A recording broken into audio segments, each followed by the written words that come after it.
Can you name a new popular music genre from the last 10 years? What's the sound of the 2010s? Dubstep in like 2011? Lo-fi hip-hop that actually originates from the 2000s? What about the current overarching style of architecture? The sterile, nondescript, flat, boring, minimal box style? Fashion? Ah yes, the 2023 look. Very distinct from the 2013 look. What's going on here? Something broke. We're stuck. This is a broader trend. New things seem to be in short supply. Remakes are at an all-time high. True cinema is dying, while movie roller coaster rides in shared universes keep endlessly producing new entries. So these films now, I think, are more like theme rides. Pre-internet era celebrities are being immortalized in 3D, so we can have eternally familiar faces in the corporate metaverse. Would you believe me? Design is becoming homogeneous, brands all look the same, our furniture is utilitarian, neutral and minimalistic. Even ordinary things like trash cans used to look more interesting. And it does make a difference. Who wants to be surrounded by boring, plain, flat, grey things when they could be surrounded by things made with love, with an attention to detail and a deep passion for the craft? Okay, but what has this got to do with Aphex Twin? He's a good example of the exact opposite from a different but fairly recent time. Chances are, if you're watching this video, you've probably heard of him, and yet he made stuff like this.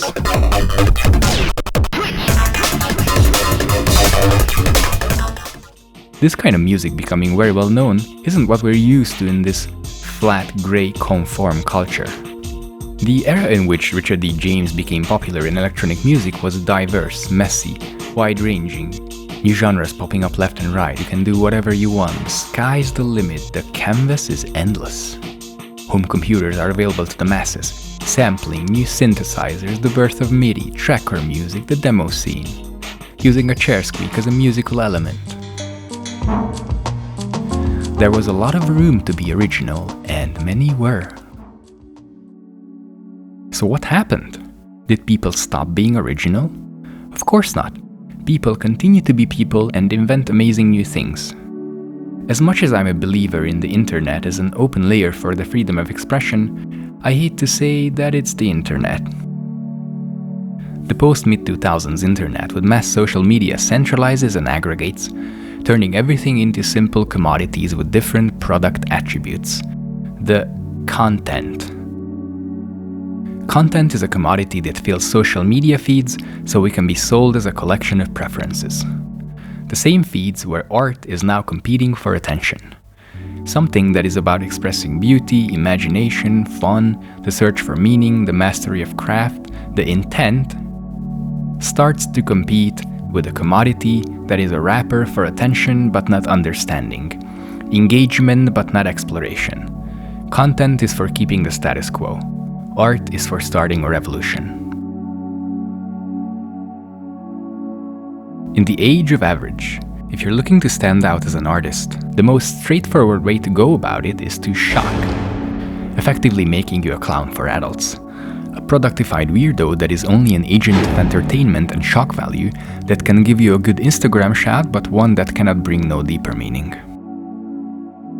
You can scarcely be original and successful because that would have to get us out of the engagement comfort zone, the safe space that is hyper-optimized to keep us consuming and engaged.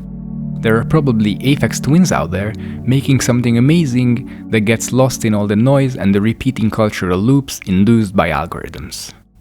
Ah yes, the algorithm. The algorithm hyper-optimizes based on our existing preferences. What if it encounters something new in, say, music, like a great track from 14-year-old Siberian Aphex Twin in his bedroom with 0 followers? The algorithm thinks no one would like it because no one has heard something like it before. The algorithm doesn't understand what makes it original. The algorithm suppresses it. Siberian Aphex Twin, you just got owned. This is already bad enough, but what happens if we start learning from the algorithm? What if we start forming preferences based on the comfort of the algorithm's recommendations? We can't form new preferences because it keeps feeding us the same thing that has been proven to keep us engaged and profitable. No fundamentally new thing can break through because the algorithm isn't shown by our engagement that the new thing is worthy of interacting with. It already works, right? Why take the risk of showing something new for potentially less profit? With the algorithm curating, everything becomes a trope, a repeating pattern, a commodified attribute. 80s pop, impressionist style, brutalistic architecture, 35mm film look. That is, up until around the mid to late 2000s, the mobile revolution, which is where our culture seems to be eternally stuck in. That is when the internet becoming mainstream started to induce a more clustered cultural landscape. In a short while, 99% of content will be created by AIs. All the AI-generated text, video, music, images, conversations, influencers will all be endlessly competing to fill up our headspace with useless trash, further reinforcing the commodification of attributes and the loss of meaning. So art is becoming a commodity. Nothing feels real anymore because it all has to be interpreted in this productized mental model. Even like a Aphex Twin is a commodity in this paradigm, a status attribute. By making this video, I'm signaling my exquisite taste and non-conformity. Look at me, I've got such elite tastes in music. So deep. This Grammy goes to 0. Aphex Twin. Am I saying there's no good stuff left? Of course not. There's probably more good stuff out there than ever thanks to more people being able to do what they want and the world generally being the best it has ever been across a wide variety of metrics despite what the doomers want you to believe. Human creativity and ingenuity triumphs. And maybe the historically significant art from this time will emerge in the future, distanced from the ambiguity of the present? And maybe Aphex Twin is just that good, a generational artist who would stand out no matter what. I'm also not against AI at all. I'm blown away by it every single day. It's a wonderful tool to 100x human productivity. But letting it creep into our spheres of thought and define our fundamental increments of meaning seems like a slippery slope down toward a stupidity death spiral. Is there a silver lining? Is this endless abundance of AI-generated stuff that kinda looks like the real thing but in reality absolutely isn't going to make human-generated stuff more valuable?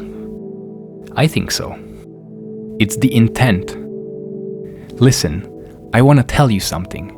I'm a human and this is what I think and feel and this is why you should pay attention.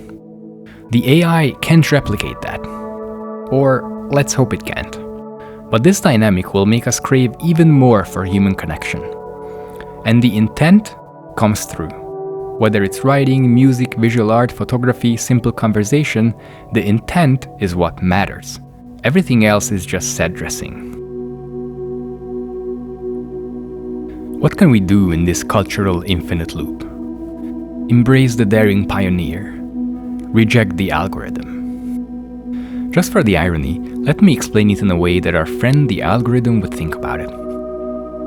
Thought is like software for culture. And software needs updates.